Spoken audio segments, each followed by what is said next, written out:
And praise be Jesus and Mary.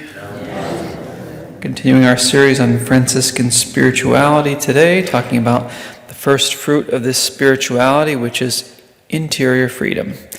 The experience of St. Francis himself, rich in evangelical spirit, celebrates above all the exercise of man's interior freedom, which Francis jealously loved and defended, perhaps not less than he loved and defended Lady Poverty. The combative spirit placed in evidence by St. Paul in his writings and in his tireless ministry was magnificently cultivated and developed by the chivalrous nature of St. Francis.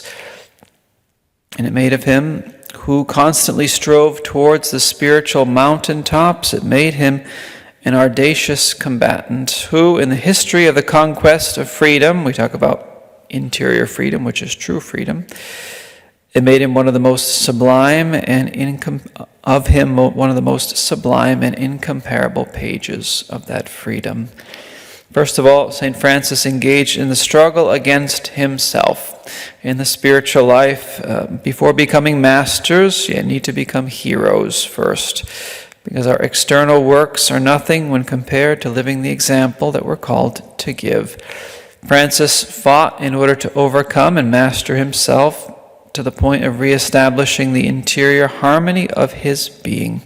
He arrived at such a point that his biographer Thomas of Celano says, there was in him such harmony of flesh with spirit and such obedience that, as the spirit strove to reach all holiness, the flesh did not resist, but even tried to run on ahead, says Thomas of Celano.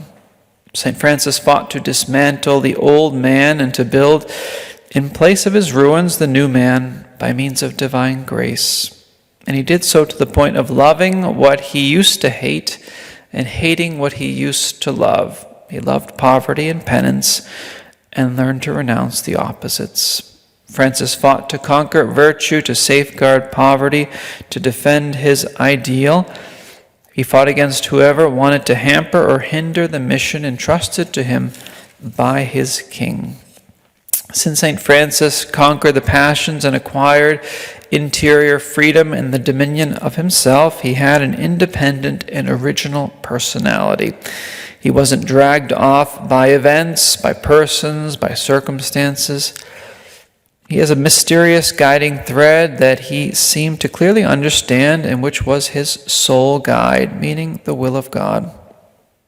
God's designs upon him, which he understood and fully carried out because he was free, and nothing outside of him nor inside of him could hold him back from doing that.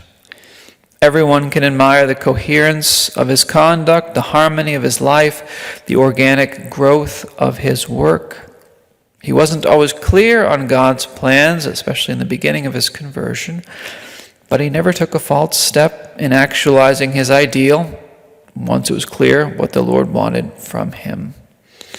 St. Francis was freed from human respect and from the limitations of his environment, from egoism, also from the traditional forms of his time or monastic forms. He knew when necessary to refuse obedience to the messengers of the local government, while at the same time promising to obey the last of his novices. He didn't want to see his emperor excommunicated, and he went to Palestine to speak to the Sultan. He ardently encouraged St. Clare to flee at night from her house, and at the same time, he counseled men and women to stay in the world, to stay in their homes, and sanctify it through the bond of the family. St. Francis didn't want friaries, he wanted friars. He didn't want books, he wanted wise brothers. He didn't look for dignity for his order, but he wanted all of his sons to be decorated with the emblems of poverty. Francis didn't want to hear anyone talk to him about embracing other religious rules, and he refused to merge his order with that of St. Dominic. And even before the Pope, he was humble and simple, but also frank in defending his ideal of poverty and evangelical life. Friar Francis really was what we might call a man of steel, a man who called himself small but was great, a sinner but was a saint, a man whom not even Sister Death could intimidate, not even her. St. Francis was strong because he felt himself to be free, essentially.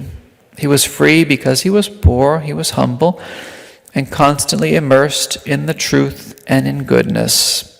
He aimed without any hesitation toward the ideal that he lived with a passion and with genius as well, an ideal that he'd incarnated with the concreteness of the saints, as they all do.